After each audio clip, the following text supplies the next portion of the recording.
Saga skógræktar á Íslandi. Fyrir langa löngu uxu alls konar plöntutegundir á Íslandi sem nú þykja framandi, svo sem risavaxinn mammútviður, degli, beiki og eik. En svo kom ísöld. Þegar Norðmenn gáfu Íslandi fyrst auga, var landið þakið þokkafullum birki og reynitrjám, alla leið frá fjöru til jökla. Landið var svo búsældarlegt að þeir hófu landnám.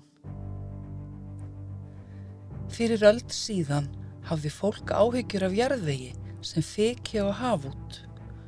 Augljóst þótti að svörðurinn var að gefa eftir og yfirborðsgróðurinn var mjög viðkvæmur. Skógrækt og landgræðsla á vegum ríkisins rekja upphaf sitt til laga skógrækt og varnir gegn uppblæstri lands, sem sett voru árið 1907. Samkvæmt þeim átti hvort tveggja að vera verkefni embættis skógræktarstjóra og svo var til ársins 1914, þegar umsjón með landgræðslu var flutt til Búnaðarfélags Íslands. Eftir það þróuðust verkefni í skógrækt og landgræðslu hvort í sínu lagi í 110 ár. Nú er nýtt upphaf og erfitt að segja til hvers það leiðir eða hversu lengi það stendur.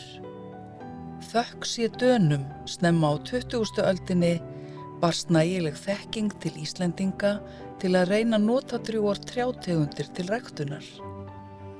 Fjölmargar tegundir og ýmiss konar tilbrigði við ræktunina voru prófaðar.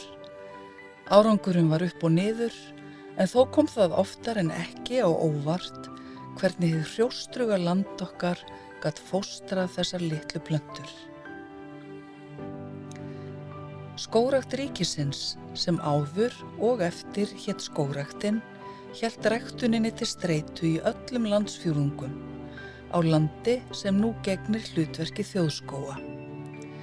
Í þjóðskógunum eru nú okkar stærstu og tignarlegustu tré, sem mörg vaxa með sama þrótti og þau gera í Skandinavíu.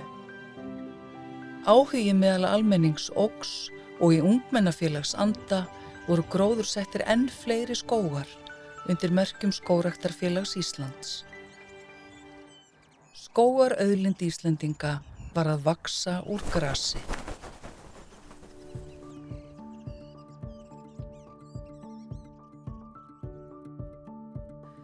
Seint á öldinni sem leið hófst skógrækt á bújörðum.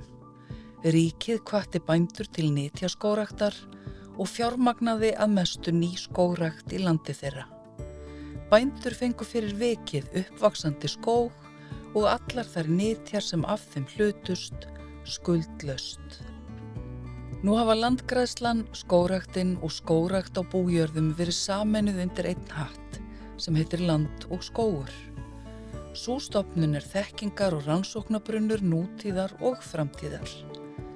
Skógarbændur sem áður stóðu saman undir flaggi Landssamtaka skógareigenda eru nú vaxandi búgrein innan Bændasamtaka Íslands. Ávinningur skógræktar er ótvíræður. Hann er raunverulegur. Á Íslandi ræktum við margar álitlegar trjátegundir. Búpeningur nýtur skjóls í boði trjánna. Almenningur nýtur útivistar. Uppskera er tryggari og meiri með skjólbeltum og ótalmargt fleira. En tímarnir breytast á meðan skógurinn vex. Megin byggingarefni trjánna, kolefnið sem fyrirfinnst í andrúmsloftinu, er nú einnig orðið helsta fjármögnun nýskógræktar víða veröld. Sjónarmið nytjanna, landbótanna, skjólsins, viðarins og útivistarinnar eru nú komin í önnur sæti. Er markaður kolefnisbindingar að taka yfir? Hvernig lítur framtíð skógræktar út fyrir næstu kynslóðir Íslands? Sagan segir okkur að þótt ný tegund skógarnytja líti dagsins ljós, hverfa þær gömlu ekki þar með. Timburframleiðsla, útivist, jarðvegsvernd og margt fleira hætta ekki að vera mikilvæg hlutverk skóga þó að kolefnisbinding bætist við. Kúnstinn mun felast í því að láta öll hlutverkin vinna saman á sem hagfelldastan hátt fyrir skógareigendur og samfélagið allt.